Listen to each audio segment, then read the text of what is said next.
Okay TBH Labs နေကြိုးဆိုပါတယ်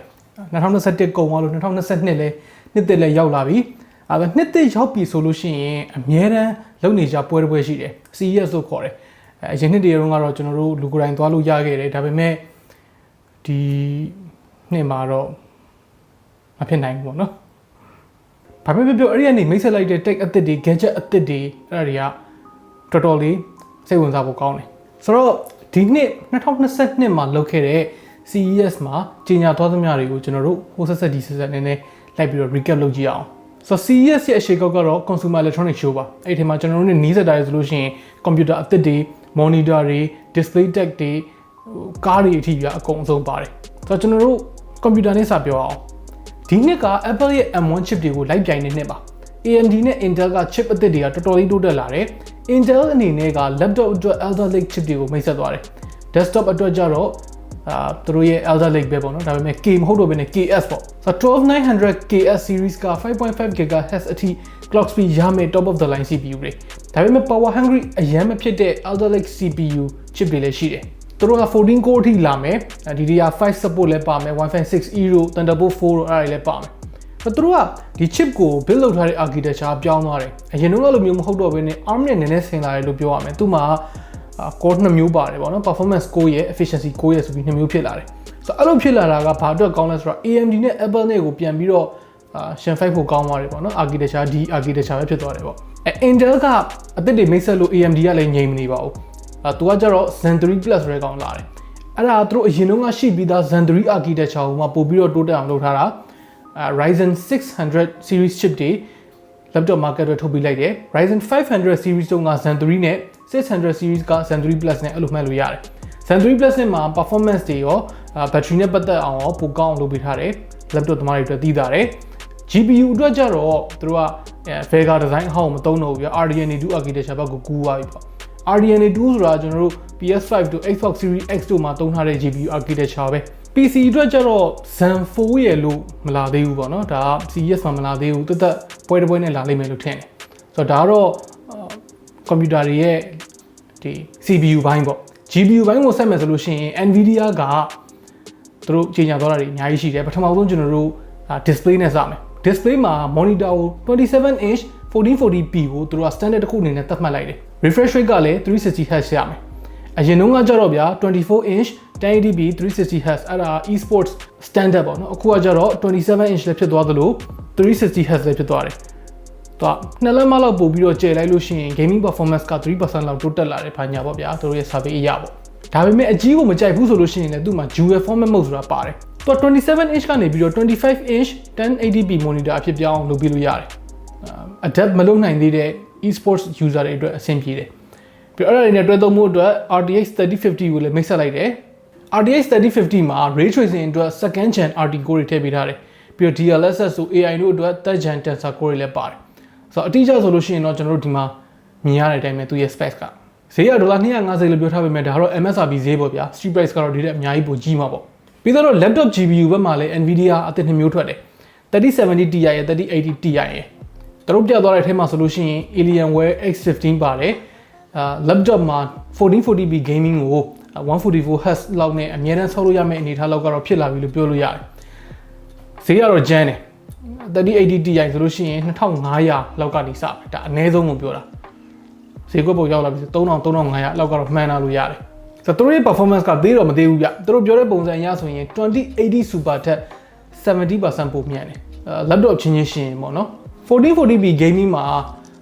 100fps နဲ့အထက်ကတော့အများရန်ရမယ်ဈေးကလည်းအများကြီးပိုတက်တာဆိုတော့ဒီတစ်ချက်ကတော့စိတ်ဝင်စားဖို့ကောင်းတယ်ဘာလို့လဲဆိုတော့ကျွန်တော်အရှိဗီဒီယိုတုန်းကပြောခဲ့သလိုပဲ laptop ဈေးတွေကတော့အရင်ကြီးမတက်ဘူးဆိုတော့ဘယ်လိုနေမလဲစောင့်ကြည့်ရမယ်ပေါ့နော်ဆိုတော့ဒီနှစ်မှာ RTX 30 series laptop တွေအများကြီးထွက်လာဖို့ရှိတယ် model ပေါင်းက160ကျော်လောက်ရှိတယ်အဲ့ဒီကနေမှဈေးအနှိမ်ဆုံးက$800ဝန်းကျင်လောက်ကနေစမယ်ဆိုတော့ RTX laptop တွေကရွေးချယ်စရာအများကြီးဖြစ်လာလိမ့်မယ်ပြီးတော့နောက်ဆုံးမှာ desktop အတွက် RTX 3090 Ti ကိုထုတ်ပြသွားတယ်အဲ့တော့ထုတ်ပြသွားတာအရင်လူစစမ်းတော့မဟုတ်ဘူး3090ကိုပဲအခြေခံထားတာTI version ဖြစ်တဲ့အတွက်နည်းနည်းပို့ပြီးတော့ performance ပိုကောင်းမယ် specs တွေကိုလည်းနည်းနည်းလေးပဲသူတို့ထုတ်ပြောသွားတယ် shader အနေနဲ့ 40 teraflops လောက်ရှိမယ်တို့ tensor core 320ပါမယ်တို့ 24GB GDDR6X နဲ့လာမယ်တို့အဲ့လောက်လေးပဲပြောသွားတာဘာမှဟိုအသေးစိတ်တွေဘာမှ မသိရသေးဘူးပေါ့နော်ကျန်တဲ့အချက်လက်တွေကကျွန်တော်ဒီလကုန်မှသိရလိမ့်မယ်တေချာတစ်ခုကတော့ power supply ကလည်းတော်တော်ကြမ်းကြမ်းလိုမယ်30 90တက်လည်းဈေးကပိုးပိုးပတ်များမယ်ဆိုတော့အခုဟို RTX မပြောနေ GTX 10 series မှာတော့မှဈေးတွေကငိုနေရတာဆိုတော့ဒီကောင်တော့တော်တော်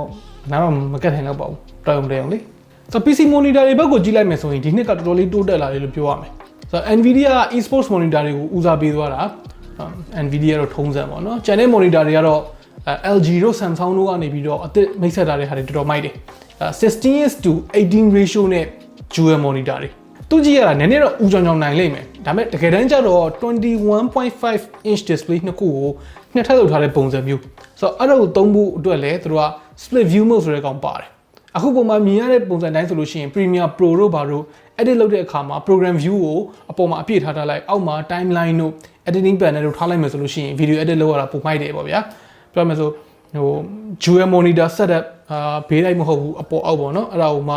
တစ်လုံးနဲ့အဆင်ပြေအောင်လုပ်ထားတာပေါ့ဈေးကတော့ဘယ်လောက်လာမလဲမသိဘူး concept ကတော့မိုက်တယ် creator တွေ designer တွေ 3D artist တွေstreamer တွေ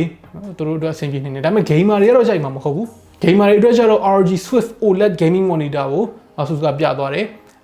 OLED ဖြစ်နေတဲ့အတွက်အနည်းနဲ့အများ burn-in issue လေးတွေကတော့စိတ်ပူစရာရှိတယ် Samsung monitor ကပုံမိုက်လိမ့်မယ်ဆိုတော့သူတို့မှာနာမည်ကြီးပြီးတော့ Odyssey series ရှိတယ်အဲ့ထဲမှာARC ဆိုတဲ့ကောင်ထုတ်ပြသွားတယ်အဲ့တခုကတော်တော်ထူးဆန်းတယ်ပုံမှန် curve monitor တွေကတော်တော်လေး wide တယ်ဒီတစ်ခုကကျတော့ 16:9 55 inch 4K ဆိုတော့ကိုယ်စပွဲပေါ်မှာတင်ထားလိုက်မယ်ဆိုလို့ရှိရင် TV အကြီးအဲ့ဒါကိုမှကွေးထားလိုက်တယ်လို့မျိုးဖြစ်သွားမယ် curvature ကလည်း 1000R ဆိုတော့အရင် G9 ကွေးတဲ့လောက်ကိုကွေးထားတာဗျာ curvature တော်တော်ကြီးတယ်လို့ပြောရမယ်တော်တော်ကြီးကွေးတယ်ဆိုတော့ultra wide မဟုတ်တဲ့ကောင်အဲ့လောက်ကွေးတာဘယ်လိုနေမလဲအဲ့ဒါမှပြောပြတတ်ဘူး55 inch ဖြစ်နေတဲ့အတွက်အဲ့ဒီကွေးနေတဲ့ဟာအနေနဲ့အများတော့အထောက်အကူပြုလိမ့်မယ်လို့ထင်တယ်ဒါတို့မှာထုံးစံတိုင်းပဲ vertical multi view mode ဘာညာပါမယ်ဗျာ multi task လုပ်လို့ရမယ်ဗျာ app 3-4ခုကို full width နဲ့ဖွင့်ထားလို့ရမယ်ပေါ့နော်ဆိုတော့မိုက်တယ်ပေါ့သုံးမယ်ဆိုရင်ပေါ့ပြီးတော့ mini LED နဲ့လည်းလာမယ်ကျန်တဲ့အသေးစိတ်တွေကတော့အများကြီးမပြောပြသွားဘူးဒါ Samsung ကထုတ်ပြတာဒီတစ်ခုတည်းတော့မဟုတ်ဘူးတခြားဟာတွေလည်းရှိတယ်gaming မဟုတ်တဲ့ရိုးရိုး monitor ဆိုလို့ရှိရင် smart monitor M8 ဆိုတဲ့ကောင်ကိုပြသွားတယ်ဒါနဲ့ M7 အောင်ကျွန်တော် review လုပ်ဖို့လုပ်ထားသေးတယ်အဲ့ဒါမကြခင်လာမယ်အဲ့ဒါကမှအစ်စ်ပေါ့နော် M8 ပေါ့သူကရိုးရိုး monitor မဟုတ်ဘူး smart monitor တာမန် monitor ထက် feature အသစ်တွေပိုပါတယ်သူက computer monitor ကိုမှ TV နဲ့ပေါင်းထတာဆိုရင်ပိုမှန်မယ်ဗျာသူ့မှာremote တွေပါတယ်သက်ပါတယ် TV လိုလည်းသုံးလို့ရတယ်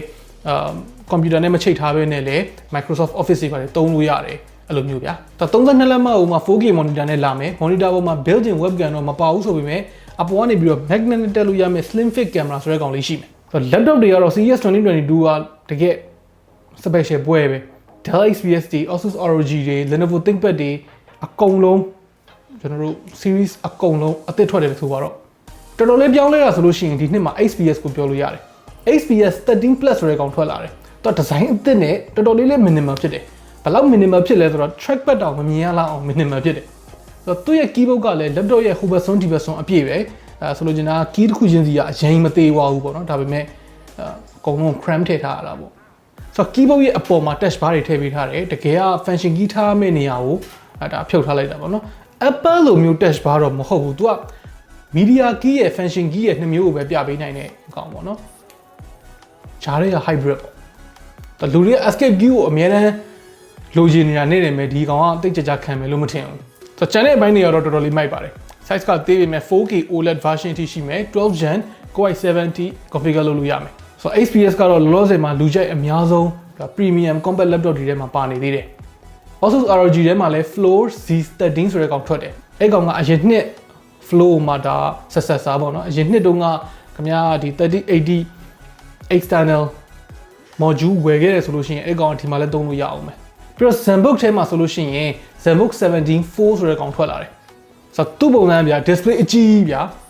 ဆိုတော့ desktop အနေနဲ့လည်းသုံးလို့ရမယ် laptop အနေနဲ့လည်းသုံးလို့ရမယ်ဆိုတော့ mothership ကိုမှတ်မိကြရမလားအဲ့ဒီ mothership နဲ့ concept ဆင်တယ်ဗျာmothership ထက်တော့နည်းနည်းလေးပို့ပြီးတော့ practical ဖြစ်တယ်လို့ပြောရမလားပေါ့နော်ဒါတော့ product တကယ်ထွက်လာတော့မှပဲတေချာသိရလိမ့်မယ်ဆိုတော့ display နဲ့ပတ်သက်ပြီးတော့လေ ROG တွေမှာ upgrade တွေအများကြီးရှိတယ် model တချို့မှာ ROG Nebula display ဆိုတဲ့ကောင်စပြီးပါလာတယ်ဒါ Nebula ဆိုတာ ROG ကနေပြီးတော့သတ်မှတ်လိုက်တဲ့standard တစ်ခုဗျာ Nebula ဆိုတဲ့စည်ရင်းဝင်ဖို့အတွက်ကို mini LED ဖြစ်ရမယ် 100% DCI-P3 coverage ရရမယ် 500 nits အနည်းဆုံးရရမယ် adaptive sense နဲ့ဟိုမှာ3 millisecond response time ရရမယ်အဲ့လိုမျိုးပေါ့နော်ပြီးတော့ Nebula HDR ဆိုပြီးထပ်ရှိသေးတယ်သူကကြတော့ Quad HD 165 Hz အထိရှိရမယ် display brightness က1100 nits ဝန်းကျင်ရှိရမယ်ဒါတော့သူတို့ကဒီ display ကိုဒီနာမည်လေးဖက်လိုက်တာနဲ့ဒီ display ကဘယ်လောက်ကောင်းလဲဆိုတော့ consumer တွေကသိတာသွားအောင်သူတို့ကလုပ်လိုက်တဲ့ concept တစ်ခုပေါ့နော် Asus ကနေပဲလုပ်ထားတဲ့ standard တစ်ခုပေါ့ပြောပြမယ်ဆိုတော့ marketing term ပဲပေါ့ဆို ROG ထဲမှာ model တွေအကုန်လုံးဒီက upgrade တွေနဲ့လာမယ်ရိုးရိုး VivoBook တို့ ZenBook တို့အဲ့ကောင်တွေလည်းအသစ်ထွက်တယ်အဓိကကတော့သူတို့က chip အသစ်တွေဗျဆို Lenovo ကတော့ထုံးစံတိုင်းပဲသူတို့ရဲ့ ThinkPad ကိုပဲ CES မှာပြသွားတယ်ဒီနှစ်မှာကျတော့ ThinkPad Z ဆိုတဲ့ကောင်အသစ်မိတ်ဆက်သွားတယ်ThinkPad ကိုမှတိတ်ပြီးတော့ boring မဖြစ်တဲ့ ThinkPad ပေါ့နော်ပို့ပြီးတော့လူငယ်ဆန်နေပို့ပြီးတော့ fresh ဖြစ်တယ်ပေါ့မြင်နေကြကျွန်တော်တို့ ThinkPad X1 carbon လိုမျိုးမဟုတ်တော့ဘူးဒီဇိုင်းက fresh ဖြစ်တယ်လူငယ်ဆန်နေဆိုပေမဲ့ကျွန်တော်တို့ကတော့ဘာလို့လဲမသိဘူး X1 carbon ရဲ့ဒီ classic ဖြစ်တဲ့ဟာကိုအခုထိပိုကြိုက်တော့မယ် X1 carbon ကလည်းအသစ်ထွက်တယ်ပေါ့နော်ဂျန်တန်ပေါ့အရင်နှစ်တုန်းကမိတ်ဆက်ခဲ့တဲ့စပြီးတော့မိတ်ဆက်ခဲ့တဲ့ X1 Nano ဆိုတဲ့ကောင်13 inch version အဲ့ကောင်လည်းအခုဂျန်2ထွက်တယ်တခြား laptop တွေကလည်းလုံးဝအသစ်မဟုတ်ပေမဲ့ update လုပ်ပြီးထွက်လာတာတွေရှိတယ်အဓိကတော့ internet hardware အသစ်နဲ့လာတာတွေကပိုများတယ်ဆိုတော့ဒီနှစ်မှာ trend တစ်ခုရှိတယ် laptop တွေမှာaspect ratio တွေက 16:9 မဟုတ်တော့ဘဲနဲ့ 16:10 ဘက်ကိုပို့ပြီးတော့ပြောင်းလာတယ်ဒါကကောင်းတဲ့အပြောင်းလဲတစ်ခုလို့မြင်တယ်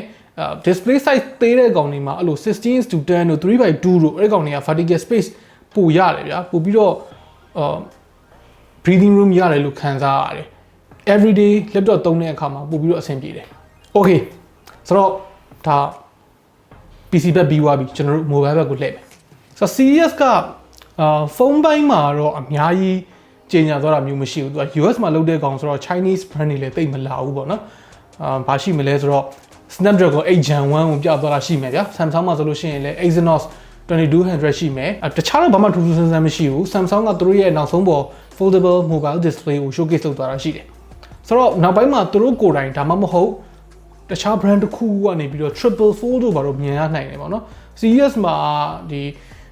display technology ကိုပဲပြသွားတာဖုန်းကိုပြသွားတာမဟုတ်ဘူး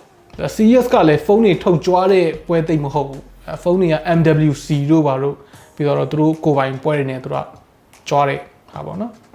ပြီးတော့ periphery အနေနဲ့ပြောရမယ်ဆိုလို့ရှိရင် Razer ကနေပြသွားတဲ့ gaming chair တွေတော်တော်မိုက်တယ်သူကြည့်လိုက်ရင်တော့တာမန် gaming chair တစ်လုံးလိုပဲဒါပေမဲ့သူ့မှာ mechanical component အပိုတွေပါတယ်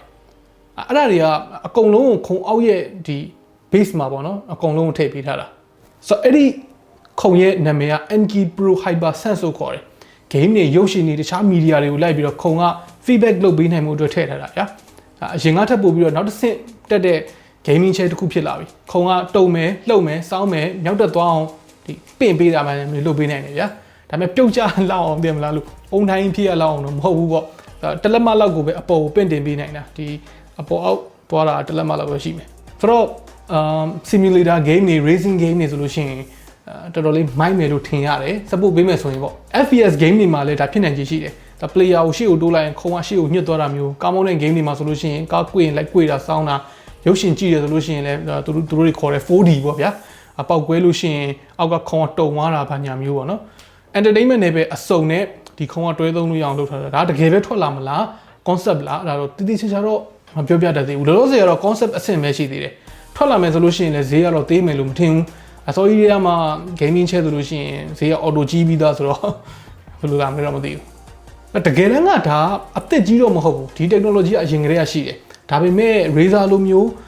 company ကနေပြီးတော့ထုတ်တာတော့ဒါပထမအဦးဆုံးပဲသူတို့က D-Box ဆိုတဲ့ company နဲ့တွဲပြီးတော့လုပ်ထားတာ D-Box ကအခုလိုတွဲထုတ်ထားတာCooler Master မှာလည်းရှိတယ်ဒါပေမဲ့အခုထိလည်းသူတို့လည်းconcept အဆင့်ပဲရှိနေသေးတာပေါ့နော်ဆိုတော့နောက်ပိုင်းတော့တကယ်ဖြစ်လာနိုင်တယ် Okay နောက်ထပ်တစ်ပိုင်း TV မှာအဓိကက quantum dot OLED နဲ့ရိုးရိုး mini LED တွေများတယ်Sony A95K ကတော့လောလောဆယ်လူကြိုက်များနေတယ်သူ့မှာ Bravia Cam ဆိုတဲ့ကောင်ပါတယ်လူရှိတဲ့နေရာပေါ်ပတ်ဝန်းကျင်အလင်းရောင်ပေါ်လိုက်ပြီးတော့ TV ကိုလိုက်ပြီးတော့ adjust လုပ်ပေးမယ်gimmick လို့တော့ထင်ရနိုင်ပေမဲ့တေချာ implement လုပ်မယ်ဆိုလို့ရှိရင်တော်တော်လေးမိုက်မယ်လို့ထင်တယ်တခြားသော 8K တွေလည်းပြသွားတယ်ဒါပေမဲ့ A95K လောက်ဘယ်သူမှတော့စိတ်ဝင်စားကြဘူး LG ကလည်းထုတ်ပြသွားတယ်မိုက်တယ်97 inch LG G2E တော်တော်မိုက်တယ် panel ကြီးကအရန်ကြီးတော့ဘေးက frame အောင်တိတ်မမြင်ရတော့ဘူးပြောမှဆို home theater ကြီးဖြစ်သွားပြီဗျာသိလား ပိတ်ကားကြီးဖြစ်သွားပြီ Samsung ကတော့ CES မှာ micro LED နဲ့ပွဲခံနေပြီသူတို့က OLED တိတ်ပြီးတော့အာရုံစိုက်တော့ဘူးပြီးတော့ Samsung ကထူးထူးခြားခြား projector တစ်ခုလည်းပြသွားတယ် Samsung Freestyle ဆိုတဲ့ကောင်လေးသူ့ရဲ့ selling point ကများများဆဆမဟုတ်ဘူးသူ့ design လို့ပြောလို့ရတယ်ပေါ့နော် size ကတော်တော်သေးတယ် design ကမျက်နှာချက်မှာတက်တဲ့ spotlight တွေနဲ့ခက်ဆင်ဆင်ပဲဆိုတော့ projector မှန်တိတ်မသိတာဘူးဖြစ်နေတာသူ့မှာ built-in speaker တွေပါပြီးသားသူ့ရဲ့ size အရာထုတ်ပေးနိုင်တာက resolution က 1080p အထိပဲရှိတယ်ဒါပေမဲ့လက်မ100အထိချက်ကြည့်လို့ရမယ်180 degree stand ပါမယ်ပြီးတော့ smart feature တွေလည်းတော်တော်ပါတယ်နိုင်ငံကအဖြူအောင်မဟုတ်လို့ရှိရင်အရောင်ကိုအဆင်ပြေအောင်လုပ်ပေးနိုင်တယ်ဥပမာနိုင်ငံအဖြူမှွေးတယ်နည်းနည်းဝါရောင်တန်းနေဆိုလို့ရှိရင်သူ့ရဲ့ projection ကိုနည်းနည်းအရောင်ပြောင်းပေးလိုက်မယ်ပေါ့နော် projector ဆိုပေမဲ့တကယ်တမ်းမှာတော့ feature Samsung TV တွေသုံးရတယ်လို့ပဲသူ design တွေတော်တော်မိုက်တယ်ပြောရရင် TV တွေကအများကြီးမိတ်ဆက်သွားတာအရင်ချွန်ထွက်နေတာမျိုးတော့မဟုတ်ဘူးတော်တော်များများတော့ပိုကောင်းလာကြတယ်ဒါပေမဲ့ဆိုးတာတကူက TV တွေကအရန်ကောင်းတဲ့ panel တွေနဲ့ဆိုရင်ဈေးတွေကမြန်မာငွေတိန်ထောင်နဲ့ချီရောက်တဲ့အဆင့်ကိုရောက်လာတယ်ပေါ့နော်တော်တော်လေးကို ultra luxury level ကိုရောက်လာတယ်ဆိုတော့ကျွန်တော်တို့အခုပြောပြသွားတဲ့ဟာတွေက CES မှာပြသွားတဲ့ဟာအကုန်တော့မဟုတ်သေးဘူးကျွန်တော်တို့နဲ့နီးစပ်တဲ့ဟာကျွန်တော်တို့ review လုပ်တဲ့ product category တွေကိုကျွန်တော်တို့ကဦးစားပေးပြီးတော့ပြောသွားတာဆိုတော့ခင်ဗျားတို့ရောကျွန်တော်ပြောပြသွားတဲ့အထဲမှာစိတ်ဝင်စားတဲ့ category ပါရှိလဲဘယ် product ကိုစိတ်ဝင်စားဆုံးလဲဒါမှမဟုတ်ကျွန်တော်မပြောပြလိုက်ဖ ೇನೆ ခင်ဗျားတို့အရန်ကြိုက်တဲ့ product ရောရှိလားအောက်က comment တွေမှာဝင်ရောက်ဆွေးနွေးညှိနှိုင်းလို့ရပါတယ် okay ဒါလို့ဆိုလို့ရှိရင်တော့2022မှာဘယ် tech product ကိုမျှော်ရမလဲဆိုတဲ့ဟာကိုTV ခေါင်းမီလေးရှိသွားလိမ့်မယ်လို့ထင်ပါတယ် okay နောက်နေ့မှတွေ့တာပေါ့